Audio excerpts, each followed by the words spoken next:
ஆண்டவராகிய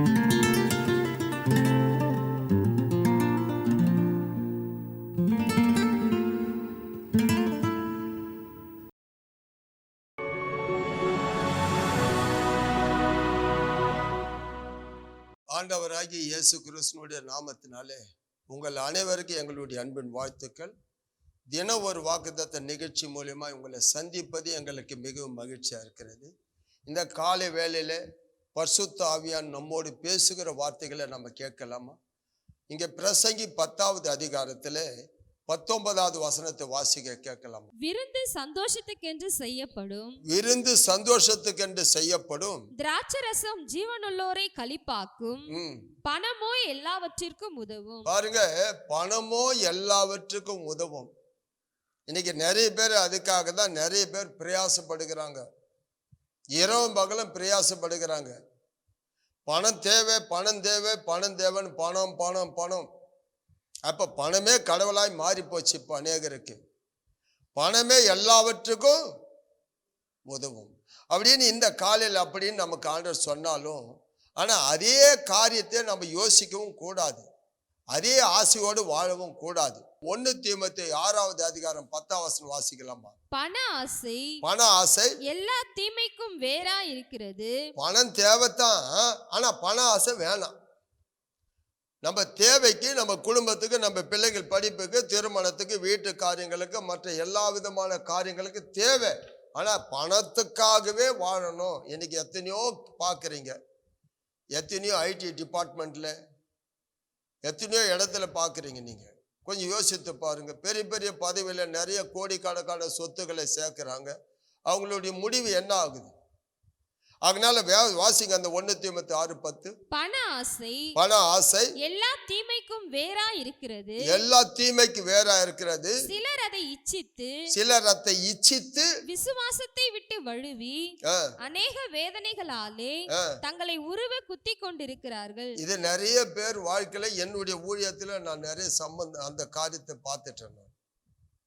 உண்மையிலே சொல்ல, தேவனுடைய பிள்ளைகளை வறுமையில, கஷ்டத்துல, பொருளாதாரம் இல்லாத வேலையில, கடன் தொல்லையில இருக்கும் போது ஆண்டவரோடு கூட வாழ்ந்து அவரோடு கூட இரவும் பகலும் துதித்து ஆராதித்தவர்கள், ஆண்டவரோடு கூட இருக்கும் போது ஆண்டவரே எங்க வாழ்க்கையில் இப்படியாப்பட்ட வேதனை இருக்குன்னு கண்ணீரிட்டு கதறினவர்கள், ஆண்டவர் அவங்களை ஆசீர்வதித்து உயர்த்தும் போது, ஐஸ்வர்யான் ஆக்கும் போது அந்த விசுவாசத்தை விட்டு விலகி போனதை நான் நிறைய பார்த்து இருக்கிறேன். காரணம், இப்ப ஆண்டவர் முதல் இடத்துல இருந்தாரு, இப்ப ஆண்டவரை பின்னால தள்ளிட்டாங்க, பணத்தை முன்னால நிக்க வச்சுட்டாங்க. பணம் சேர சேர, அவங்க வசதி பெருக பெருக, அவங்க அது மேல அதிகமான ஆசையோடு கூட அதுதான் உங்களுக்கு முதல் இடமாய் மாறிவிட்டது. இது என்னுடைய வாழ்க்கையில நிறைய பார்த்துட்டேன் நான். அவங்க என்ன பண்ணாங்க, அந்த விசுவாசத்தை விட்டுட்டாங்க, ஆண்டவரை விட்டு விலகி போயிட்டாங்க.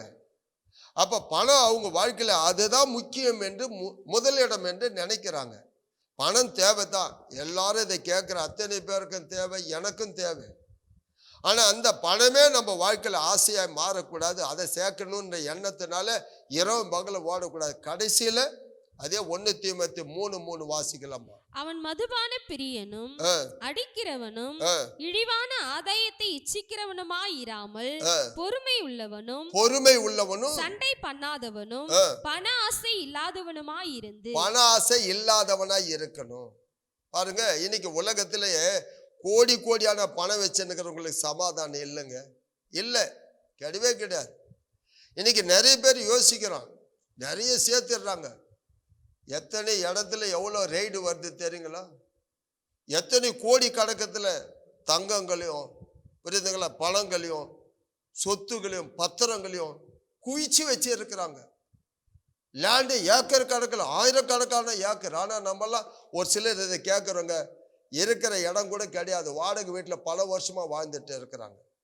எத்தனையோ பேர் பார்த்தீங்கன்னா ஃப்ளாட் பாரத்தில் வாழ்ந்துட்டு இருக்கிறாங்க. எத்தனையோ பேர் பட்டா இல்லாத இடத்துல குடிச்சை போட்டுட்டு வாழ்ந்துட்டு இருக்கிறாங்க. ஆனா உண்மையிலே தேவனுடைய இன்னைக்கு கோடிக்கணக்கான பணம் சேர்த்து வச்சுட்டு இருக்காங்க. அவங்களுக்கு அந்த ஆசை அப்படியாப்பட்ட ஆசை. ஆனா கொஞ்சம் யோசித்து பார்க்குறோம், நம்மெல்லாம் பணம் தேவைத்தான், அவங்களுக்கு தேவை. அவங்களுக்கு இருந்தால் ஒரு வீடு வாங்க மாட்டாங்களா, வீட்டை கட்ட மாட்டாங்களா, பிள்ளைகள் திருமணம் பண்ண மாட்டாங்களா? ஆனா இன்னைக்கு நிறைய பேருக்கு பார்த்தீங்க குவிஞ்சு போயிருக்குது. அதனால்தான் வேதம் சொல்லுது, அப்போஸ்தலர் புத்தகம் 8வது அதிகாரம் 2ஆம் வசனத்துல, இன்னைக்கு நீங்களும் நானும் அபிஷேகம் பண்ணப்பட்டவங்க, ஆண்டவருடைய பிள்ளைங்க. நாமெல்லாம் உண்மையா சொல்றேன், நம்ம கையில எதுவுமே இல்லைன்னாலும் கொஞ்சம் யோசித்து பாருங்க. ஆண்டவர் நம்ம கூட இருக்கிறார், நமக்கு நிறைவா பரிபூர்ணமான ஆசீர்வாதத்தை கொடுத்து சமாதானத்தோடு வைத்து இருக்கிறார். வாசிங்க. பேதுரு அவனை நோக்கி, தேவனுடைய வரத்தை பணத்தினாலே சம்பாதித்துக் கொள்ளலாம் என்று நீ நினைத்தபடியால் உன் பணம் உன்னோடே கூட நாசமாய் போக கடவது. என்ன அர்த்தம்? நிறைய பேருக்கு என்ன அர்த்தம்? காசு கொடுத்துட்டு வரத்தை வாங்கிக்கலாம் கிடையாது. இதெல்லாம் ஆண்டவர் நமக்கு கொடுத்திருக்கிற பெரிய பொக்கிஷம். இதை கேட்கிற உங்களுக்கு சொல்றேன், நீங்க தேவனால் அபிஷேகம் பண்ணப்பட்டு இருக்கலாம், ஆனா வறுமையில வாழ்ந்து கொண்டு இருக்கலாம். தேவன் உங்களை அந்நிய பாஷையினால வரங்களினால நிரப்பி இருக்கலாம், ஆனா உன் வீடு வெறுமையா இருக்கலாம். ஆனா அதுக்காக ஐஸ்வர்யவானை பார்த்து ஐயோ அவங்ககிட்ட கவலையே படாத. உனக்கு இருக்கிற சமாதானம், உனக்கு இருக்கிற சுகம், உனக்கு இருக்கிற ஆசீர்வாதம் அவங்களுக்கு இல்லை, அவங்களுக்கு கிடையாது. உண்மையிலே சொல்ல, நீ நல்ல ஆரோக்கியமா இருக்கிற. ஆண்டவர் உனக்கு ஒரு வியாதி இல்லாம ஒரு குறை இல்லாம உன்னை வைத்து இருக்கிறார். அவங்களுக்கு நிறைய பணம் இருக்குது, சாப்பிட முடியாது, சாப்பிடவே முடியாது. நீ விரும்புகிறத சாப்பிடலாம், நீ விரும்புகிற காரியத்தை ஆண்டவர் உனக்கு செய்கிறார். அதனால இன்னைக்கு தேவனுடைய பணம் தேவைத்தான், ஆனா அதே ஆசை நிறைய பேர் அதுக்காக என்ன பண்ணாங்கன்னா ஆண்டவரே விட்டுடுறாங்க. ஏன் ஒண்ணு கேட்டானா, யூதாசு 30 வெள்ளி காசுக்கு ஆண்டவரே காட்டி கொடுத்த மாதிரி இன்னைக்கு மறுதளிச்சுட்டு போறவங்க நிறைய பேர், காட்டி கொடுக்கறவங்க நிறைய பேர், ஆண்டவரை விட்டு விலகி வழுகி போறவங்க நிறைய பேர். ஆனா காப்பாத்தாது. ஒரு நாளுக்கு முடிவுன்னு ஒண்ணு வரும் இல்லை, காப்பாத்த. நீதிமொழிகள் புத்தகத்துல 11வது அதிகாரம் 4ஆம் வசனம் வாசிங்க. கோபாக்கினை நாளில் ஐஸ்வர்யம் உதவாது, நீதியோ மரணத்துக்கு தப்புவிக்கும். ஆமா, அவனுக்கு காப்பாற்ற முடியாது. நீங்க கேள்விப்படுங்க, எவ்வளவு பேர் உங்களுக்கு தெரியல, கேட்கறவங்களுக்கு சொல்றேன். எத்தனை லட்சம் கொடுத்தாங்க, எத்தனை கோடி கொடுத்தாங்க. இந்த கொரோனாவில் எவ்வளவு பேர் மரித்து போனாங்க, எத்தனை பேர் மருத்துவமனையில் இன்னைக்கு பல லட்சங்கள். இன்னைக்கெல்லாம் போனா கொஞ்சமாவா, ஆனா அவங்க உயிரை காப்பாற்ற முடியுதா? அவங்க ஜீவனோடு திரும்பி வராங்களா? பணம் இருந்தா காப்பாற்ற முடியாது. என் அன்பு சகோதரி, இன்னைக்கு பணம் தேவைத்தான். உன் தேவை என்னது என்று தேவன் அறிவார். உனக்கு அன்னன்னைக்கு ஆண்டவர் ஒவ்வொரு நாளும் போஷிக்கிறார். ஆண்டவரோடு கூட இருக்கிற உன் வாழ்க்கையில நிறைவான சமாதானத்தை கொடுக்கிறார். ஆனா அதே உனக்கு பண ஆசை வந்துடுச்சானா நீ தேவனை விட்டுடுவ, விலகி போவ, வழுகி போவ, ஆண்டவர்கிட்ட தூட போவ, சமாதானத்தை இழந்து போவ. உன் வாழ்க்கையில உண்மையிலே நீ தேவனோடு இருந்த சந்தோஷமும் சமாதானம் இருக்காது. நீ ஆண்டவரோடு கூட இருப்பாயானால் உன்னை ஆண்டவரே உயர்த்தணும். கர்த்தருடைய ஆசீர்வாதம் ஐஸ்வர்யத்தை அதனோடு வேதனை கூட்ட மாட்டார். உனக்கு அவர் தான் ஆசீர்வதிப்பார், ஐஸ்வர்யத்தை கொடுப்பார். ஆனா உனக்கு வேதனை கூட்டவே மாட்டார், உன்னை கரம் பிடித்து உயர்த்துவார். அதனால தேவனுடைய பிள்ளைகளை யாருக்காவது, நிறைய பேர் பார்த்தீங்கன்னா என் வாழ்க்கையில பார்த்துட்டேன், கடன் தொழில வந்தவங்க என்கிட்ட கடனெல்லாம் மாறி போச்சு.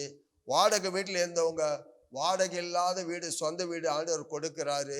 இன்னைக்கு அவங்களுக்கு கடனும் இல்லை, வாடகை வீடு இல்லை, சொந்த வீடு. ஆனால் வட்டிக்கு கொடுத்துட்டு ஊரெல்லாம் பணம்னு ஓடிட்டு இருக்கிறாங்க. ஆண்டவர் விட்டு தூரம் போறாங்க. நிச்சயமா முடிவுன்னு ஒன்று இருக்குது இல்லையா, அது அவங்கள காப்பாற்றாது. ஆனால் நீ ஆண்டவரை விடாத, கெட்டியா பிடிச்சுக்க, ஆண்டவர் உன்னை காப்பாற்றுவார். கண்களை மூடி செபிக்கலாம். மகா இரக்கமும் கிருபை நிறைந்தவரே, நேற்றும் இன்றும் என்றுமே மாறாமல் இருக்கிறவரே, ஆண்டவராகி இயேசு கிறிஸ்துவினுடைய நாமத்தினாலே ஆண்டவரே எங்களுக்கு தேவைதான், ஆனாலும் எங்கள் தேவைக்காக ஆண்டவரை உங்களை விட்டு விட மாட்டோம்.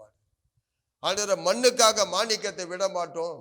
ஆண்டவரை இந்த பொண்ணுக்காக, உலகத்துக்காக, ஆண்டவரை பணத்துக்காக உங்களை விட்டு விலகவே மாட்டோம். நீங்க எங்களுக்கு போதும் அப்பா. ஆண்டவரை எங்களை உயர்த்த உங்களால கூடும். ஆண்டவரே கர்த்தருடைய ஆசீர்வாதமே ஐஸ்வர்யத்தை தரும், அதனோடு அவர் வேதனை கூட்டவே மாட்டார். அதனால நாங்க ஒவ்வொரு நாளும் உங்களை நோக்கி பார்க்கிறோம். எங்கள் குறைவுகளை நிறைவாக்க உங்களுடைய ஐஸ்வர்யத்தினால எங்கள் குறைவுகளை நிறைவாக்குவீங்க என்று விசுவாசிக்கிறோம். இயேசுவின் நாமத்தில் ஜெபிக்கிறோம் நல்ல ஆண்டவரே, ஆமென்.